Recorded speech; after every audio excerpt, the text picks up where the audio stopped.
What's up, everybody? This is Real Talk Football episode 23. You know, we in our Michael Jordan episode, baby. That means we great, we feeling great, and we got some good football to cover this week. Oh my goodness. The Chiefs, do they are they lucky or are they great? That's what we want to know. We seen an upset blowout game in college football. We got some big high school football to talk about, and we super excited. Coach G, baby, let's go.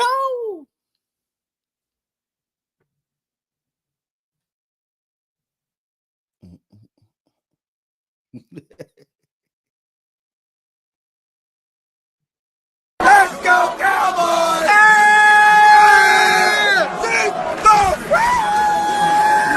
let me get one.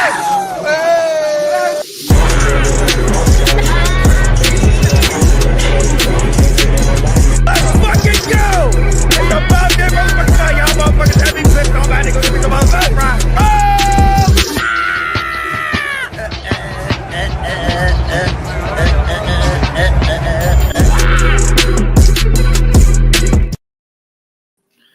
Yo, my bad. The drone was stuck and it wouldn't let me go. Listen, I looked over at the basketball game real quick, and I'm already thinking, I was like, oh snap, where'd it go? My bad, people. Welcome to another episode of Real Talk Football. This episode 23 had a little bit of technical difficulties, but we back. We in here for another week. Make sure you follow us on TikTok, Instagram, YouTube, Twitter, aka now it's X now, but but make sure you like, share, subscribe when you're watching us on YouTube. My guy, how you doing? How you mentally, physically? What's going on this week with you? I'm good, man. Listen, I feel like I got a little head cold coming on, but I'm fighting that thing off. Getting the meds, getting the fluids in the system. But I'm man, stay sick. You was down for the count like 2 months ago, man. Listen, man, that's when you're around a bunch of old people that want to be in your face just talking to you. You know what I'm saying? That's all that is. People just want to be in your face just talk. You know what it is? It's the Eagle fans in my face killing me about our goddamn bum ass Cowboys. That is. Listen, like I said. Hold on. Because you talk down on it, but I'm gonna represent my guy Iron Man Mike. He gonna do the thing this weekend. You know what I'm saying? I'm waiting to see it. Ain't no other good boxing going on, so I'm looking forward to that this weekend. Yeah. Yes, sir. Yo, you ready to get this show going on the road? Let's do this, dog. Let's do this. All right, man. I'm putting it up right now. We're gonna look at it. I ain't gonna say nothing. We just gonna put it up.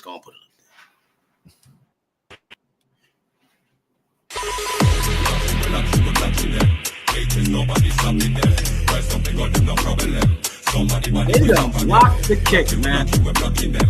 What I want to say, if anybody really watched this clip, man, if you watch this clip, look at the left side.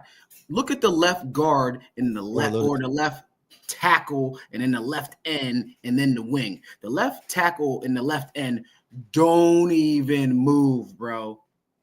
They don't even move. They get run over. And hold on, my fault. Let me make this.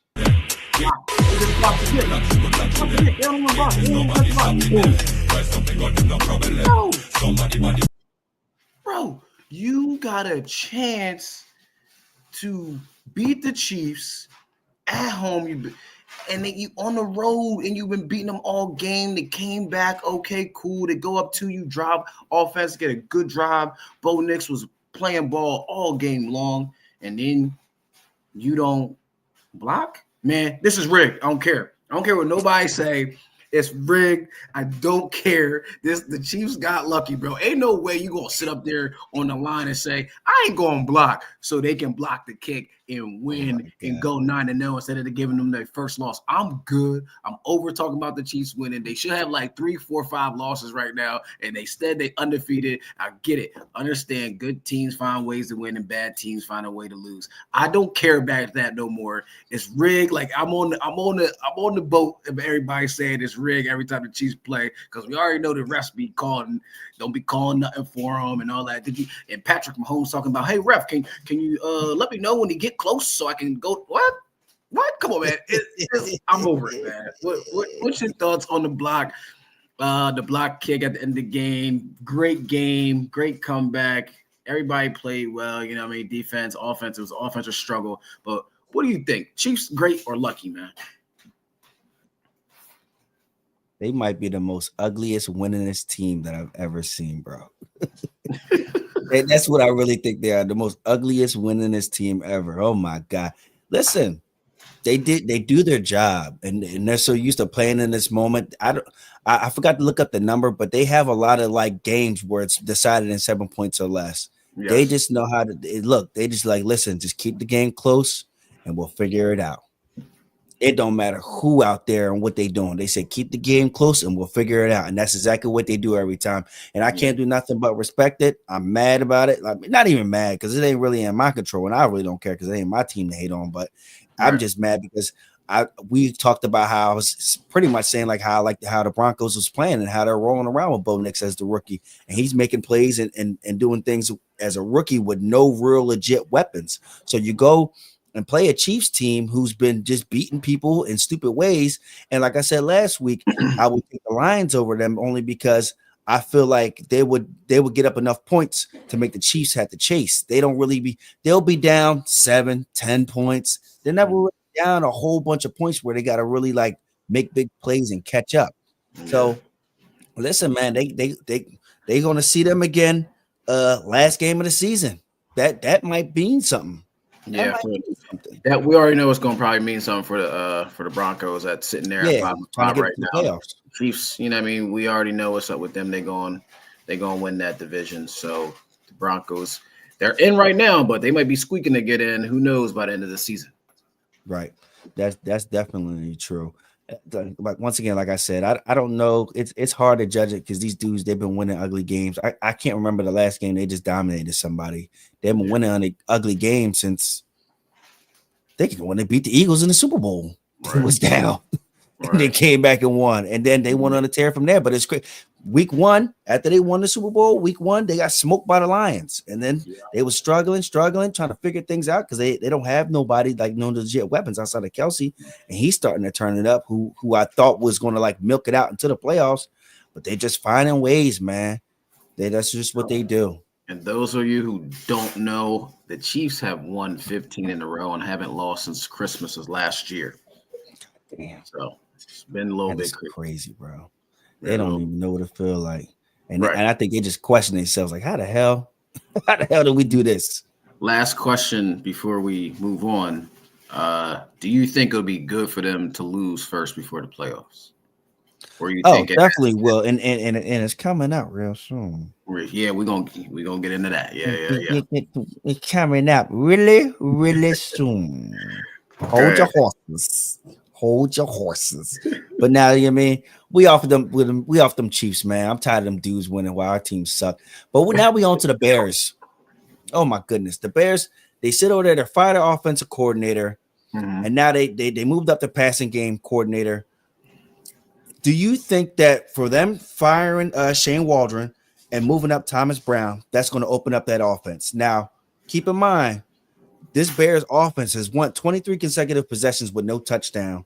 Right. They've been averaging 277 yards a game. That is third worst in the league, bro. Mm-hmm.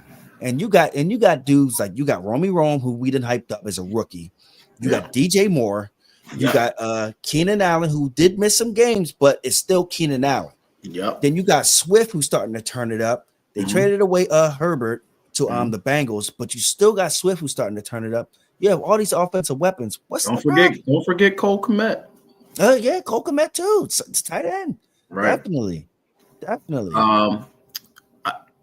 For sure. I mean, from the first game, even the preseason, if anybody watched the preseason, watched the Bears, and it was excited to even watch Caleb Williams. If you watched what offense he was in, he was under the center. Most of the time in the preseason, he's been under the center since the start of the season. What did Caleb Williams do in college football? Shotgun. He was in the shotgun. Every single play. Spread it out, zone reads, make a play here and there if he had to run with his legs or run outside the pocket, make the throws outside the pocket.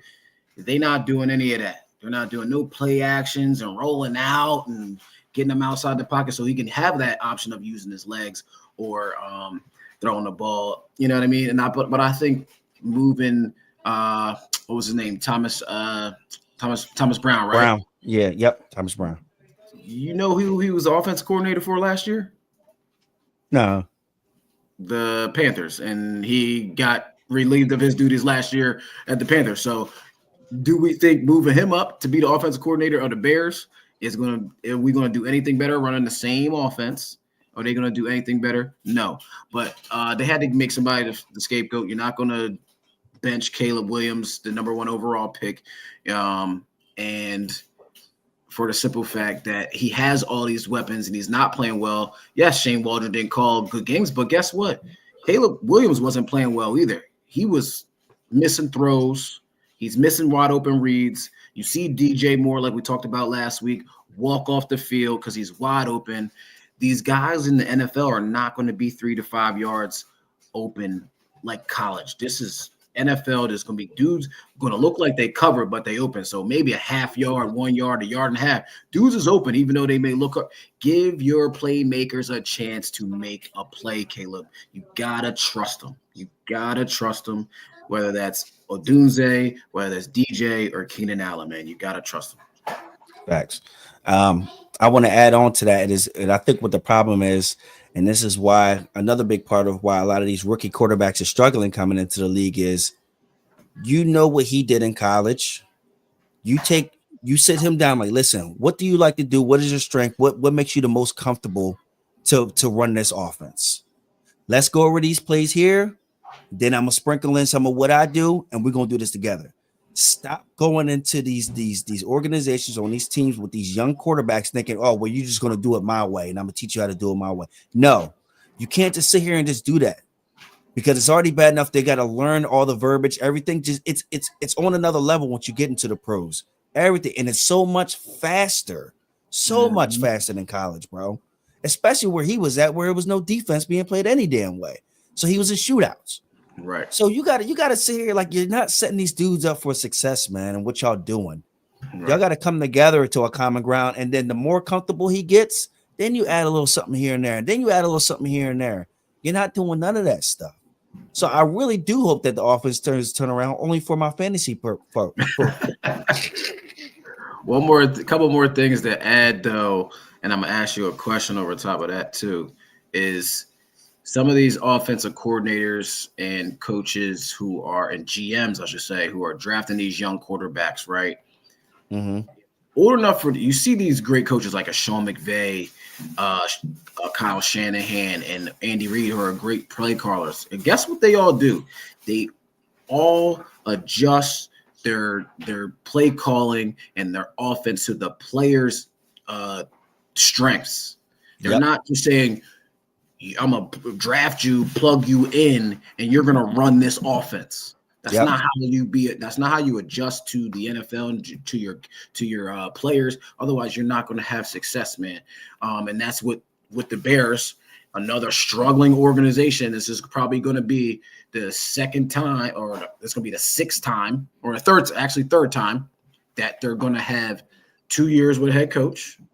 Mm-hmm. And then fire him and bringing in a new with another quarterback who's going to have his second year next year, head coach fired, offensive coordinator fired, and have a new offensive coordinator the next year, head coach. Now, question I want to ask you is, do you think moving forward, even though you have these outliers like a Caleb Williams and a Jaden Daniels having early success, do you think more coaches need to sit these first-round quarterbacks for the simple fact you had Aaron Rodgers sit?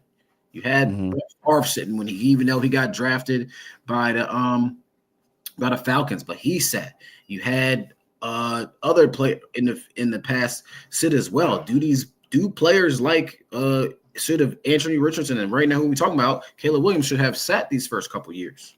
Right. It's hard to judge it. I think it all comes down to your structure and how your organization is, because you have some teams where they came in, they built around some of these players, and you got some organizations where they've already had somewhat of a set team, like the Falcons. All right, we got Michael Penix. You're going to sit, you're going to be behind Kirk Cousins, and you're going to build from there. While you're doing that, we still got Kyle Pitts, and then we still got BJ. We still got young weapons that's going to grow with you. And then you got some guys who just come in and set the world on fire, like Cam Newton. Cam came in, he was losing games, but he was cooking everybody. But then you also got young guys, like I said, you got Jaden Daniels. They built around him from the rip. CJ Stroud, they built around him from the rip, and then they kept adding to building pieces around him to make him the most comfortable quarterback that he could be. The Panthers set Young up to fail, bro. Yeah. No O-line. Your running backs was inconsistent. No offensive, like you had Thielen old ass out there getting the most yards, and he's supposed to be like the third option. Like it all comes down to the organization, what you guys got going on in your structure. If you guys aren't setting these guys up right, then you should sit them and just play a bum and just deal with everybody just being mad and yelling, just give him a chance. You just give him a chance. And then he stinks out there. Next thing you know, like, get him out of here. Yeah, I told you he was a bust. It's a lose-lose. It's always a lose-lose with that. So you gotta know what you're getting yourself into. If you know that your team isn't right now, sit them, and just keep building from there. Honestly, I dig it. I'm in agreement. Here we go. Listen, man, we got an NFC showdown tomorrow night. Now, listen, we usually do the Thursday night game at the end of the show, but this is an NFC East showdown. Eagles versus the Washington Commanders. Man, I think it's going to be a good game. Eagles are on a 4-game win streak. The Commanders just lost a hell of a game against the Steelers. They played a great game. They lost by 1 point at home. They are showing like they are very good, and Jaden Daniels has been balling since game 1, and their defense has been doing very well and holding teams too, and didn't being that bend don't break defense. Who do you think wins this matchup tomorrow night, and why? Who you got? Who has the advantage? Who has the advantage? I'm going to say the Eagles have the advantage. Damn. They have the advantage because they have more offensive weapons as far as wide receivers, while the Commanders are still struggling in the secondary. Mm-hmm. And they still won't have Lattimore. They just Lattimore still not playing tomorrow, and the Eagles just got back Jordan Mailata, which is going to help them in that running pass game a lot too. So I do have the Eagles winning this game. Wow, I'm still, like I said, people try to kill me all the time because they want to be higher in the power rankings. I don't give a damn. Y'all ain't beating nobody. Right. But I still have a thing where I feel like Washington has a game plan where they're like, listen, we run the ball well too. Eagles, they can stop the run, but they're inconsistent with them stopping the run. Right. And your linebackers can't cover. And guess what? They got Robinson coming back, and they got Eckler. So I think they might be going real heavy with the running backs, trying to expose their linebackers, and have Jaden Daniels breaking that pocket and getting busy. So I see that being a problem for them, but I still see the fact that their secondary is such a struggle right now that the Eagles might. But while their secondary is still a struggle, the Eagles have these weapons of names, but these dudes ain't getting off, man. Right. They're really not getting off like that. Like they're 20th in the passing game, 20th, and you got Dallas Goedert, you got AJ Brown, you got Devontae Smith. Then you got the dude who you got from the Commanders, who was supposed to be this hype dude, Howie the Genius, but he's probably made about 2 plays since he's been there. Right. But the passing game has struggled because for real, Jalen Hurts holds on to the ball too long and takes stupid sacks. So that will be a problem too, because they have a really good, strong interior D-line and guys on the edge who can keep them in that pocket. So it's hard to judge. It's kind of a toss-up, honestly, where I feel like both teams have a strength. It all depends on how your game plan is and how you expose each other's weaknesses too. Totally agree with you, bro. I'm with you as well. I think the advantage goes to the Eagles. For some of the fact they're home, they don't have to travel on the Thursday night too. They do have better offensive weapons, like you just mentioned. And I'm interested to see what Vic Fangio does. We all know the Eagles have been stout on defense since their bye week. They've been number 1 or number 2 in every statistical category on defense. They're number 2 right now as a team in the league as a defense when it comes to yards. I think this game boils down to, even though Washington's secondary does struggle. Remember last year they had to beat the Commanders in overtime. Last year it was 38-31 31 or whatever. It went to overtime. They came back or whatnot, and then they had to beat them in the last second in overtime, whatever. And now that the Commanders have a better quarterback, a better overall football team, I think it's going to be closer than people think. I do believe, though, Eagles squeak out a close one, like a 3-point game or a 4-point game. I don't have a prediction on the score. And this would be ultimately first place in the division. And then obviously they get a rematch later. But I think this is going to be the first real test of the season for the Eagles. First real test, especially in their win streak. They're on a 4-game win streak. You beat the Cowboys, you beat the Giants, you beat the Browns, and you beat Cincinnati. All teams with losing records. Let's see how you play and step up to the plate on a short week at home versus a team in your own division. You know the game's going to be close regardless in your own division. And they're a winning team and they're a good coach football team. Let's see how you act this Thursday, tomorrow night. Yeah, man. I'm excited about it. I'm gonna be up watching that, John. I hope they both just tie. I hope they tie. Don't care. Tie. Bums. Ain't no I got because we suck. Yeah, right. But we off of that Thursday night football and we going to some high school football. Oh my goodness. All right. Well, we in the second, third round of the playoffs right here. I'm gonna do some recaps of games that took place, and then we'll talk about the game that me and KG was at.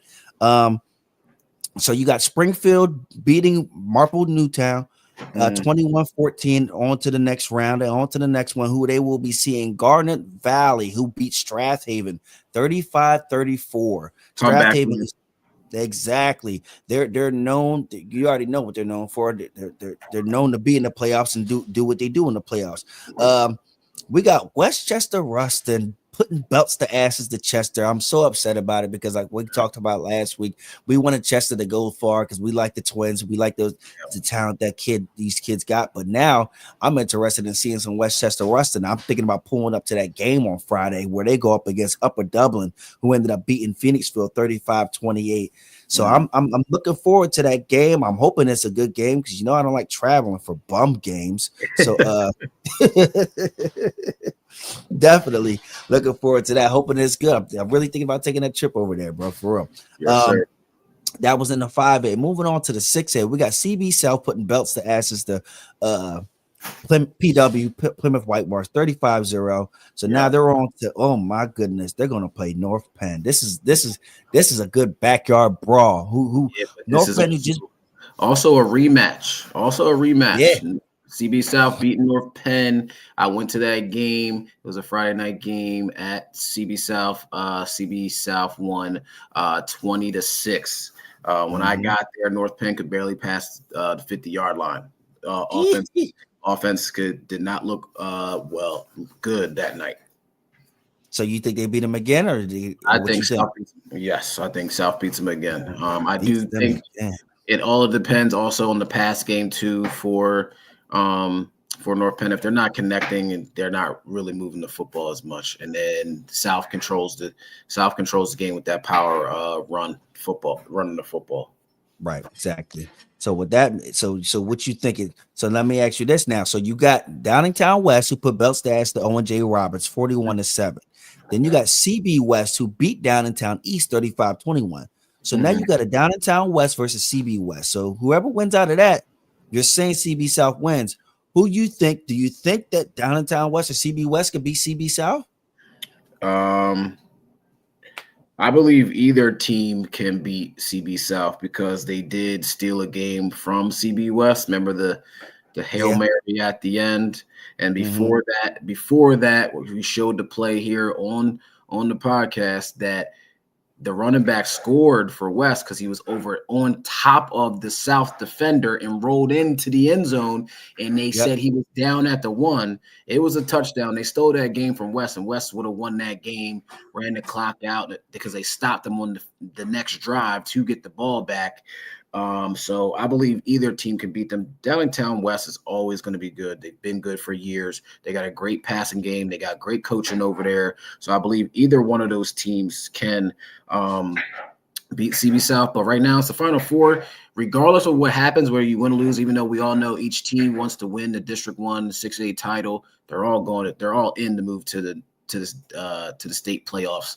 Yeah. So, Yep. yes, they may be disappointed if and when they either one of these teams loses, they still get to play on in 2 weeks after the championship game in the state playoffs. So I'm looking forward to it. I might be at that game. I'm supposed to chaperone the Downtown West and CB West game. So we shall see. I'm interested to see how they perform. How they perform there.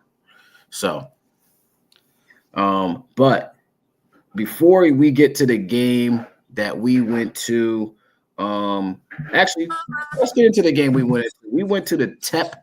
I mean, not the TEP. I'm tripping. St. Joe's Prep. Sorry, St. Joe's Prep versus LaSalle game this weekend at Wissahickon, and it was jam packed in that stadium. It was a great game. Prep ended out squeaking a 21-14 win.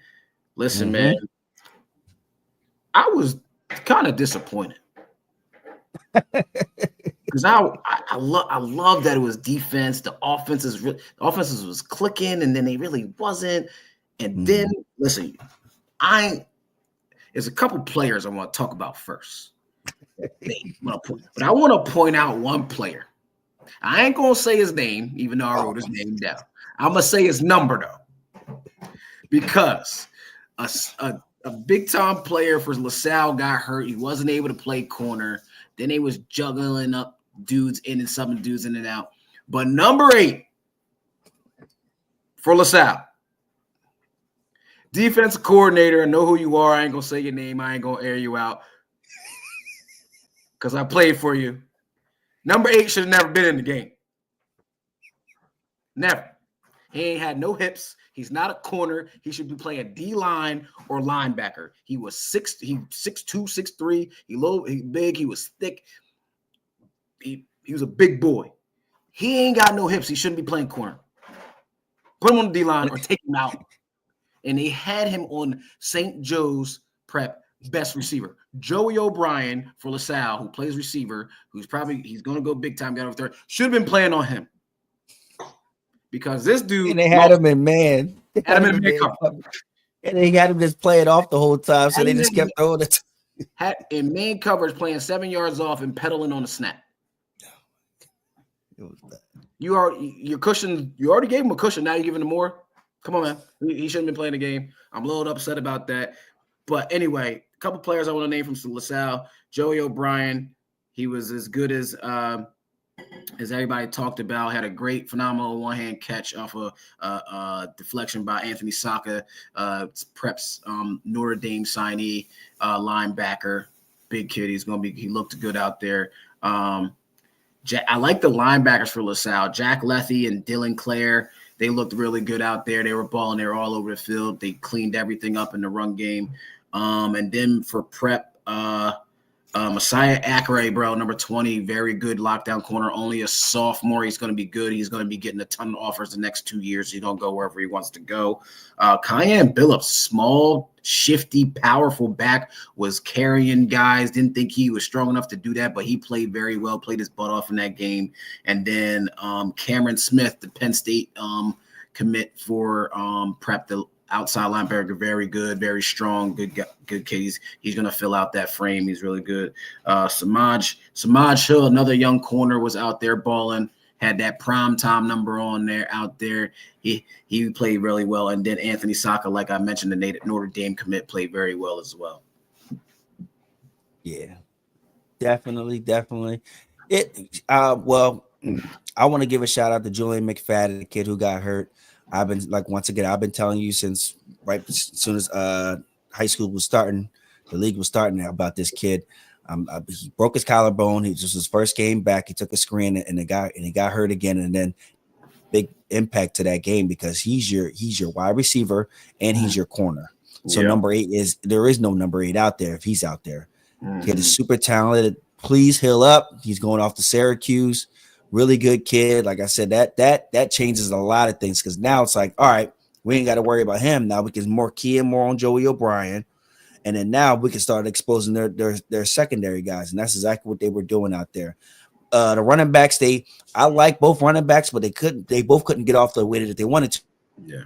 Because both teams got good got good linebackers. That's why I told you coming into the game. I said I like these kids, but you're not going to see the best of them because it's going to be dirty, hard runs, and that's it. You ain't going to see. As soon as you thought one was about to pop one, they was getting stopped. And so that's the type of game that it was, and I love and I respect it. So I'm not mad at it at all. Best of the luck to the seniors and these up and coming kids. Oh my goodness, it's this high school football. We're blessed with a gift of seeing all this talent, man. Yes, all this talent so close, so by, man. And it's more talent on the way of other schools that have a lot of kids coming up. So we all looking forward to all of it and putting it on this platform for sure. And listen up. After that Prep and LaSalle game, Prep is finally going to get the matchup that Philly has wanted to see for the last 5 years. Philly, you're going to on Saturday at the Northeast Super Site. Philly versus St. Joe's Prep versus MOTEP Charter. It's going to be a good game. It's going to be a great game. I'm mad because I ain't going to be able to get there and be there. I've been calling for this game for years. I couldn't wait till this matchup happens. And I can't go there. It's my son's birthday weekend. We're going out of town. And I already told my homie, Coach Dev, go get him, bro. Bring the dub home for TEP in this big game. But I'm also still looking for both of these teams in the 6A playoffs to go ball out. And they may even meet for the state final. You never know. That's so. You know what? So hold on. Now, correct me if I'm wrong. So then, now that LaSalle lost, are they not allowed to qualify for state? No, they would be in 5A anyway. LaSalle's 5A. Yeah. Man, LaSalle's 5A and whatchamacallit 6A. Okay, so then LaSalle see Roman Catholic, and they already played against each other. Yeah. LaSalle did the damn thing. I said, okay. See, I thought they was done. Okay. Oh, well then, sheesh. Definitely looking forward to this game. I'm looking forward to see how Jabri gets off in his run game against that LaSalle against St. Joe's Prep D line. I think he does well. We saw how small St. Joe's Prep's D line is, and they weren't getting no pressure. The quarterback was definitely having some time back there for sure. Pressure. And we know TEP's offensive line is humongous. They are huge, so they're gonna be able to move them. And Jabri might run for 200. Big game. Man, I'm looking forward to it. Sorry, go ahead. I'm just the only thing I'm a little disappointed is both teams. They both got a bunch of young kids in there. I wish this would have happened last year when all the seniors was there. And then it would be really, you know what I mean. So now, it's still something to look. It's still something to look forward to because you're going to only see each other next year, and they're going to keep building and adding from there. But I'm definitely excited about it. I'm like 80% sure that I'm going. If I do, it's going to be a nice little drizzle. And I like to get there early. I like to post up my bleachers chair. You know what I mean? It's going to be packed in there too. It's going to be packed. Don't play no games, dog. But yeah, I'm definitely going to be looking forward to that game for sure. Yes, good luck to them kids, man, for sure. Yes, sir. Good luck this weekend, fellas. Show out. All right, here we go, man. We got the college recap, and we got the second week of the college football playoff rankings, man.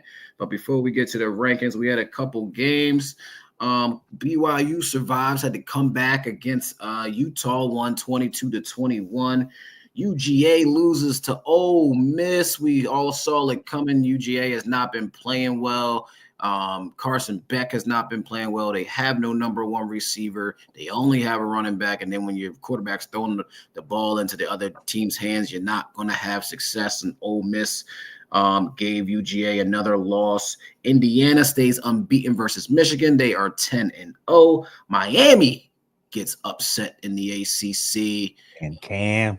We knew that was coming too because they haven't been playing well. They've been playing in shootouts versus teams they should be blowing out, especially Duke the other week too. So, and then Colorado gets another win after their bye. They moved ranked from 20th to 17th, looking very strong to kind of get in that Big 12 championship mix. And then we have our rankings, man. Oregon is number 1 at the 1 seed, and Texas is at the 2. BYU is at the 3 now. They were at the 4 last week, but with Miami's loss, those two flip-flop. Ohio State is at number 5 still. Penn State at 6. Indiana at 7. Tennessee at 8. Notre Dame at 9. Bama at 10. Ole Miss sneaks in there at 11. And Boise at 12. My question to you, my friend, why do you think the committee left out Georgia? They're their first team out. They are at 13 right now. They are on the outside looking in, and they have a big game this week against Tennessee. Why do you think they left them out this week? I sold against these bums and that quarterback, bro. It's weird with Georgia. You know what? It's weird with all these teams. I can't call Oregon out because they won their couple big games, so now they're gonna skate past and just go undefeated at number 1. For all these teams, I feel like it gotten. I like it though. It's a good problem because there's no powerhouse. But when you're out here losing games and you was already skating past other teams against other teams, you should have been blowing out just like Miami. The only difference is Miami doesn't have a defense. Right. You know, Georgia has a defense. They have a run game, so that sets the tone right there. Because now I could just run the ball over you and just run you off the field. Right. Georgia's out here losing games that they should be not losing. And once again, like I said, we talked about the quarterback not being good, and they really don't have any receiving threats either, honestly. Yeah. So nobody's really sold on Georgia. They did have that big win against Texas, and I told you I wasn't fazed by it. I said I'm gonna still say Texas is the best team. Yeah. And where they at? They're at number 2 right now. The offense is getting back rolling, so that's why they got it there. I'm not sold on Georgia. Yeah, I was never sold on Georgia either because of their offense. You always know Kirby Smart gonna have the defense ready to play. But my only thing is Georgia lost to Ole Miss, who's number 11, and lost to Bama, who's number 10, right? Right. And then, right. But they beat Texas, who's number 2, right? Right. Yeah. Who is Penn State beaten? I don't know, damn. You know, they haven't beat anybody, right? Right. And Bama has a loss against Vanderbilt, right? Correct. Yeah, but you know it's Bama. You know what they do. Ole Miss has a loss versus Kentucky, right? Yeah, Kentucky been playing everybody hard, but yeah. And Indiana is undefeated, and they have Penn State in front of Indiana, right? Mm-hmm. So, in my opinion, I believe, as they always do, and they do something wrong every week after the first rankings come out, they get something wrong. Mm-hmm. And I believe they got this one wrong. Georgia should still be in, although I still think Ole Miss should still be in too. I'm taking Bama. Take Bama. You can't take Bama out because of the way they just beat LSU. I understand who they beat, LSU, but LSU wasn't in the playoffs, so that didn't matter. Right. But once again, like I said, it's Bama. SEC is going to beat up on each other as it is, but Georgia has the number 1 ranked strength of schedule. If they're looking at everything like they say they do, they got I think it was a number 2 or number 2 hardest schedule on the road. They played Texas on the road. They played Bama on the road. They just played Ole Miss on the road. Like, they playing some good teams on the road. Yes, I know they lost to Bama. I know they lost to Ole Miss, but they also beat Texas. Who's Bama's signature win? Yeah, it might be Georgia, and that's it. And LSU is not a signature win to me. They didn't beat. It's not, but you got to also look at the timing of it, though. You know, true. That's what the part that plays into it. They just put the belts to ass to LSU. The game that got hyped up, you know what I mean? It's an SEC matchup, but then while they did that, Georgia, you just lost. So had that happen at a different time frame of the year of when it happened on your schedule, then I get it. But you can't just knock them out after they just did what they did. You can't knock Bama out after they just beat LSU. True. So, so that's the only way. It's so hard doing these power rankings because you could argue a lot of these things to be a toss-up. Like, I got a bunch of Eagles fans crying because they're not like top 5. Like, bro, be the real team. I mean, y'all in y'all feelings. But go ahead. One more question for you, because Georgia plays Tennessee this weekend. Right. If Georgia wins that game, and all these teams in front of them that's still in the playoff right now win, other than Tennessee because they're in it and Georgia's not, who gets kicked out? So, but then you know they'll do this though. They'll go by how you won the game. Mm-hmm. So if Georgia, you know what I mean, belts the asses, and then there's another team that struggles against a team that if there's a team who's at 9 and 10. 9 and 10 is Bama, and Notre Dame's 9, Bama's 10. Oh yeah, don't worry, they'll skip over Notre Dame. Bama ain't playing nobody this week, and they playing Mercer, so that's a 50-point blowout. Right. Yeah. And what's the name got right back to running that damn ball. I believe that BYU is going to get upset by Kansas this weekend. I don't think BYU is as good as everybody thinks they are.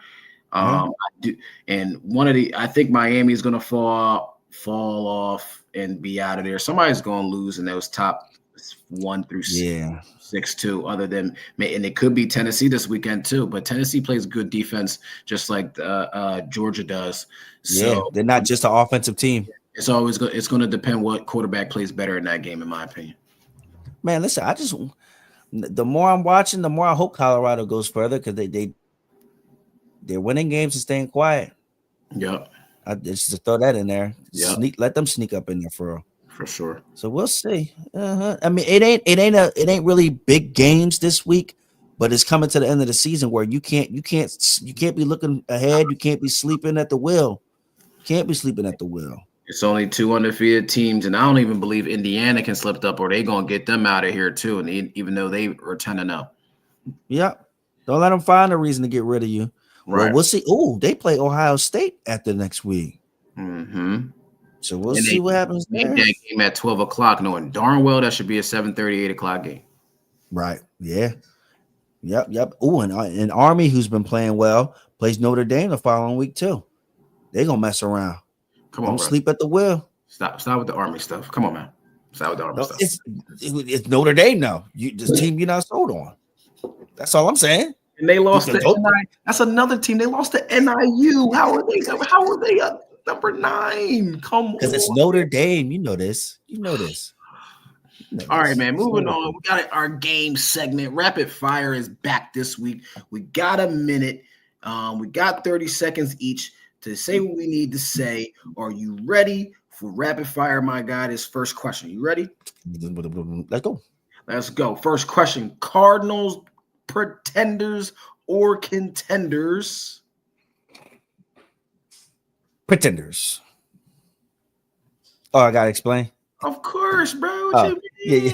My bad. Yeah, I say the pretenders. I'm still not sold on. Kyler Murray still he annoys me. Now, granted, he is starting to get Marvin Harrison more involved, but I still need to see more from that defensive side of the ball. Yeah, I'm with you. I think they're pretenders as well. Yes, they are leading that division, the NFC West, and it looks like the Rams ain't going to take it away from them after they just lost to the Dolphins on Monday night. And then you have the Niners, who are still struggling right now. They're at 5-5, or they're at 5-5, yes, or 6 or nah, I'm tripping. 5-4. 5-4. Sorry, I forgot they didn't play that extra game yet. They had a bye. They're at 5-4, and still they're trying to still get their wheels back on the track too. So we'll see. All right, next one: Chargers, contenders or pretenders?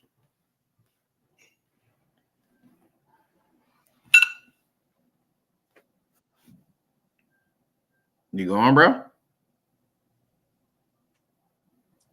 It glitched. I'm sorry. What'd you say? Okay. I said Chargers, contenders or pretenders. But I'm gonna still say that they're pretenders because they're not going to beat out the Chiefs. I don't like the way that they're using Justin Herbert. We did talk about this. You're saying that he's starting to get more involved. They got the running back healthy, but I still don't see them doing anything because I don't like the way they got the offense running for Herbert now. Okay.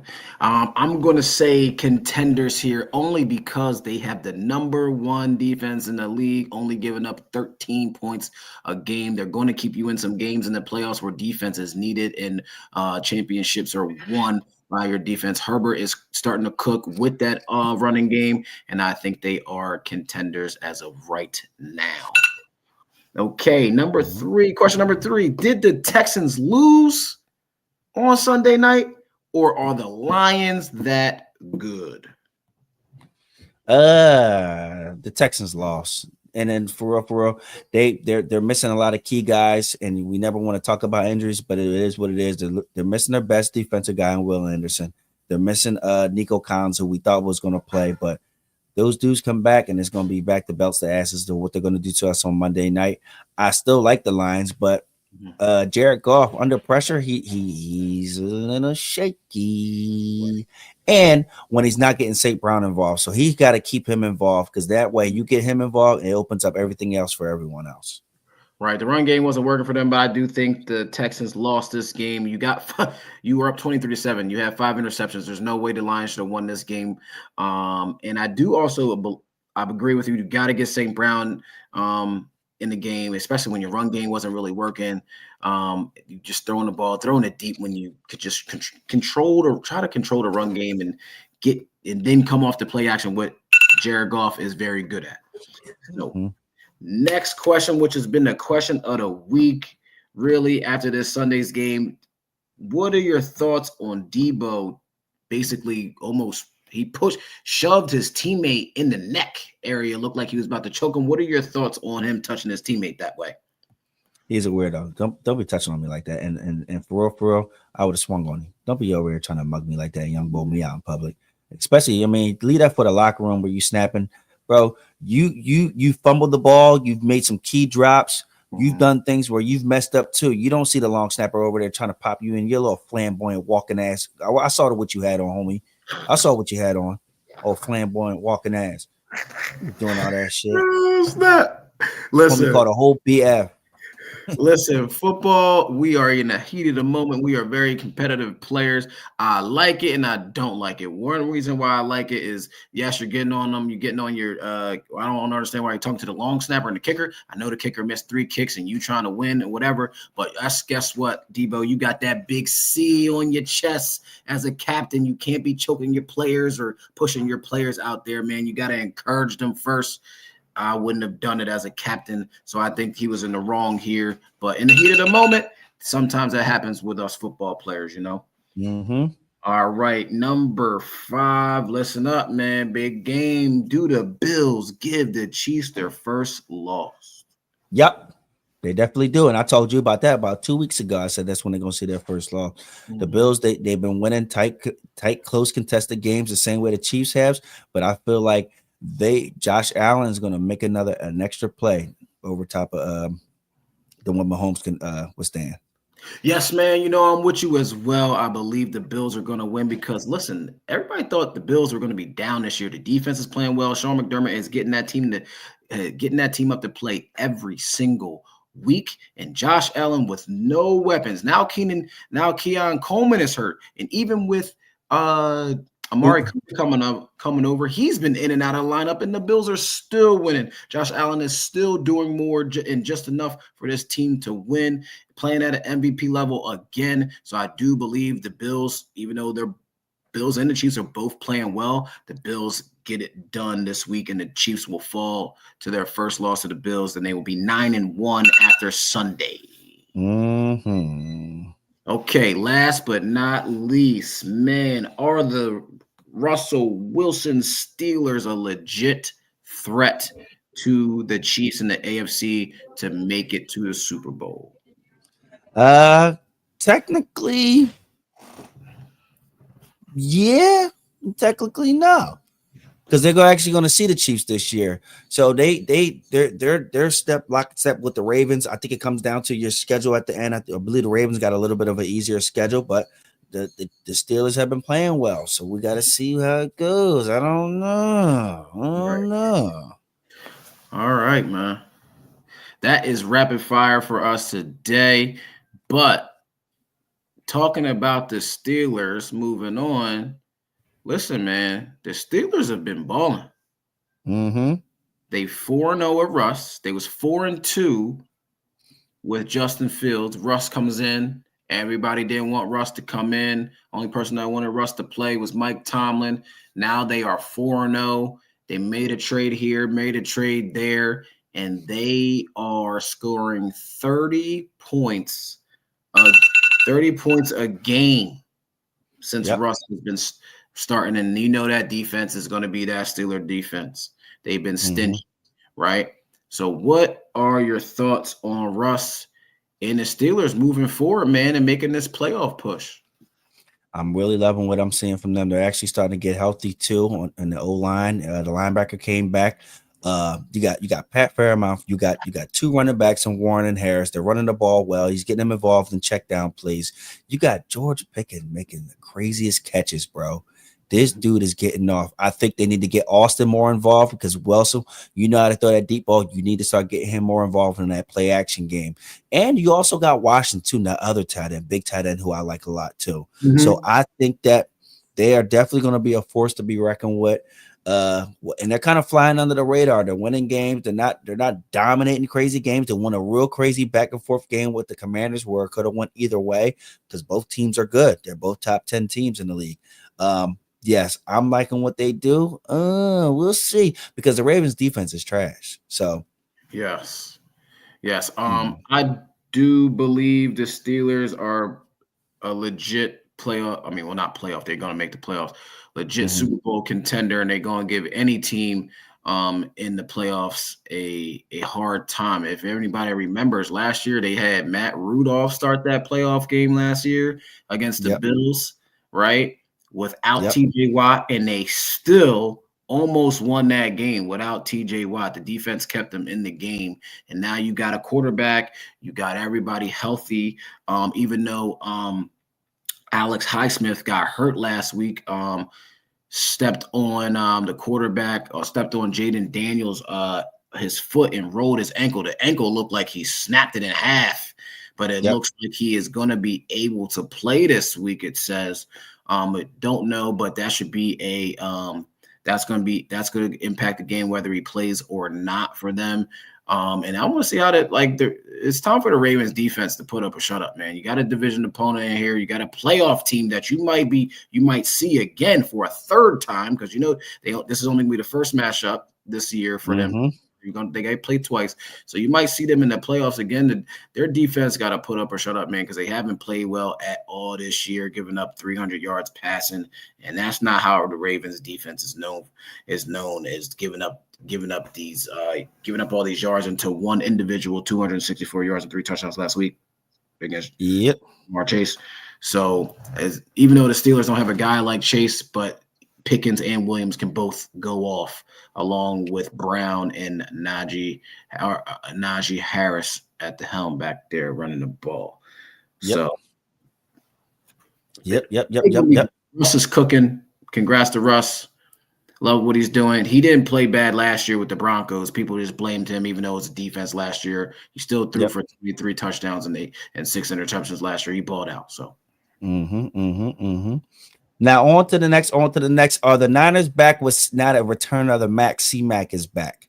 How you feel about this? C-Mac came back. He had a pretty solid game. He didn't really get off like he wanted to. He looked a little rusty as he should because this is his first game back because he's been chilling, trying to nurse and rehab and get himself back. So now that he is back, are the Niners? Can the Niners make a run? Make a run for the playoffs? Yeah.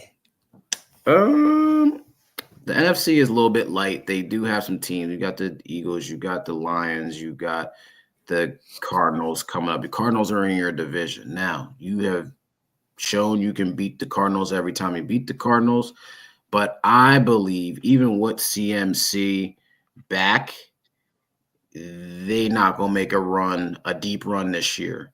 And I'm saying that because of their defense. The defense hasn't been playing well. They've been giving up. Bless you. Appreciate it. Their defense is giving up 22 points a game, and that is unlike a Niners defense. Teams have been moving up and down on them, whether they're scoring touchdowns or field goals. You usually see the defense in that giving up the 12 to 15 points a game range, and it's 10 plus of that points now. And they had a big lead versus the Bucs, and the Bucs came back, scored. Baker Mayfield. Since when did we hear Baker Mayfield driving on the field to tie the game against Patrick Mahomes and them last week, and then the Niners defense this past weekend to give them a chance to win the game again, but the Bucs defense couldn't hold up. So they look shaky on both sides of the ball. So I don't believe right now, unless they can go on a run toward the end of this regular season to get themselves in playoff form before the wild card round, maybe, but right now it's not looking good. Right. I'm going to keep it quick and simple because we only got 5 minutes left. No, they're not going to. I'm just going to go over their schedule. They play the Seahawks next, then the Packers, then the Bills, then the Bears, then the Rams, then the Dolphins, who they're 3-6, but now they're finally starting to get healthy. Got Tua back, and the defense is playing well. Then the Lions, and then the Cardinals. No, it's over for them. Pay Brock Purdy because he deserves his money. Other than that, just keep building with what you got there, which I don't want them to do because they always kick our ass, but it's what it is. Nope. I hear you. Listen, all right. Moving on to Sunday's picks and our upset picks. Before we get there, shout out to my young homie, my nephew, fellow Scorpio. Happy birthday today, my guy. All right, man. Who you got this weekend, man? We got a couple games. What games you looking forward to? I know we talked about a couple, but who you got? Well, you already know we got the Eagles. I got the Eagles over the Commanders. I got the Steelers beating the Ravens this first game because it's at Pittsburgh. I got the Steelers beating them because, like I said, I'm still not. Their secondary is so trash, bro. Super duper trash. Then big game, Falcons and Broncos, but I think the Broncos is going to win that game. That defense is really tough. Well, I told you I like the Falcons, but they're going to Denver, so definitely a tough game for them. And then, like I said, we got the Bills over the Chiefs. All right. And you want my upset pick? Oh, my bad. Go ahead. I'm sorry. No, you good. We got the same games again. It's not that much out there. I got the Ravens on the Steelers until somebody show me they can actually stop Lamar Jackson for a full game, 60 minutes. They not beating the Ravens, man. And then because the only way the Ravens been losing is because of their defense, and obviously not the first couple games of the season with their losing to the Raiders and all them. And then I got the Bills and the Chiefs. I got the Bills. And then I'm gonna just say my upset pick now. You just talked about the game. I'm picking the Broncos over the Falcons because you think the Falcons is like that, and they really not. You kind of say they underrated and under the radar right now. They really not. They're really not good. We haven't heard anything about Kirk Cousins since he threw for that 500-yard game. He hasn't been doing jack-ish. So I'm picking the Broncos, even though they are a 2.5 favorite. I'm picking them to beat the Falcons. My upset pick is the Bengals over the Chargers. I don't care what you think about their defense. I just seen Jamar Chase did what he did. And I think T. Higgins going to get back. And how you like that counter? You should have won second. How you like that? Yeah. I already had mine. I wouldn't have changed it. Yup, Bengals over the Chargers. You done hyped up their defense. Yeah, they about to get smacked. All right, there you go. All right, we're going to see because I'm going to be texting you, right? I'm going to be texting you right during that game, too. Yeah. Listen, people, we thank you again for joining us tonight on this frigid Wednesday night. Yeah, brother, you see me in the belly over here. Make sure you follow us on Twitter, TikTok, Instagram, and X, and make sure you like, share, and subscribe with us on YouTube. And like with my man Marty Moss say, see you when I see you. Peace, y'all.